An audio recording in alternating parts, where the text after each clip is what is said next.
Hello and welcome to Northeast Media Hub, the fastest growing digital media platform. I am Adalbert Khar with the latest Hub news. Be informed, be alert.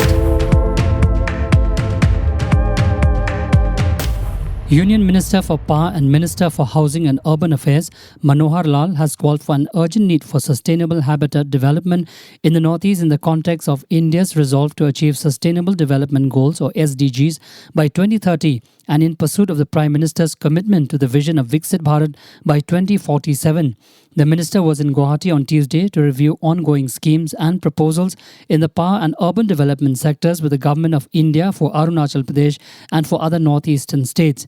The minister highlighted the geostrategic importance of the northeastern region as well as the tourism potential. He acknowledged the concerns of increasing demand for supply of adequate land at appropriate locations, housing basic services and infrastructure facilities due to the increasing urbanization in the region.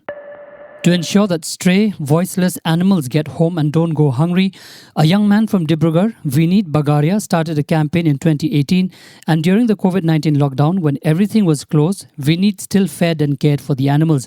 Witnessing his compassion and dedication, many youths joined him. Later, he founded the Animal Welfare People organization, which is working for the welfare of animals. 2 years ago, animal lover Vineet Bagaria passed away. In his memory, on his second death anniversary, the members of the Animal Welfare People provided stray animals with reflective collars and food. The effort aimed to give these stray animals a home. President of the Animal Welfare People, Gayatri Hazarika, mentioned that Vineet Bagaria started the organization in 2018 with a campaign for the welfare of voiceless animals, under which many activities have been carried out for them. Tea garden workers across Upper Assam, including Dibrugarh, under the banner of the Assam Chai Mazdoor Sangha (ACMS), staged an hour-long protest in various tea gardens on Wednesday over the sale of tea garden lands for commercial purposes. Former Union Donor Minister and ACMS President Papan Singh Ghatowar led the protest at the Bokpara Tea Estate in Dibrugarh and slogans along with the tea garden workers over the sale of tea garden lands. Ghatowar said that sale of tea garden lands for non-agricultural activities and uprooting of tea plants will not be allowed to happen. He said that the tea workers were dependent on tea gardens for sustenance and livelihood, and if there were no tea plants or tea gardens, there will be the tea plantation workers go. He said he has taken up the issue with the central government, state government and the tea garden owners. Police have arrested another accused in connection with the suspected murder of Nick Samseng CH Marak at the New Life Foundation Rehab Center at Nayapara in Golpara town, even as two other suspects, including the owner of the rehab center, are still at large. The accused has been identified as Zahid Ahmed. Nick Samseng CH Marak, who hailed from Turas Aramel and worked as a power pump assistant on a contract basis in the irrigation department in Mendipathar, North Karo Hills, Meghalaya, was allegedly brutally murdered at a rehab center in Golpara on July 4. He had been detained there since July 2.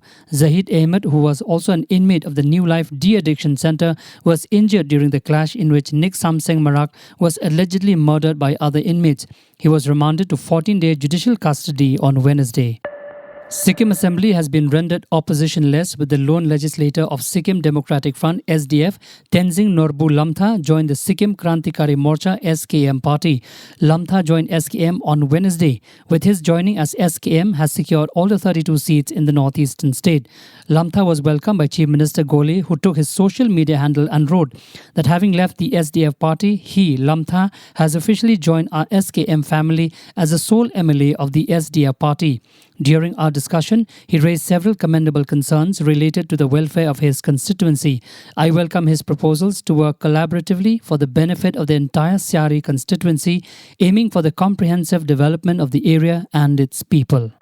Under the Uttar Purva Transformative Industrialization Scheme or Unnati 2024, the new industrial policy for Northeast districts have been categorized in two zones. Zone A and Zone B districts mean Zone A, which is Industrially Advanced District, and Zone B, which is Industrially Backward Districts, based on the NER Districts SDG Index prepared by the Niti Aayog, UNDP and the Ministry of Development of Northeastern Region. Additional incentives are being provided to units investing in Zone B districts to stimulate economic growth in these regions. In Meghalaya, out of 12 districts, there are 9 districts which have been kept in Zone B, which is industrially backward districts.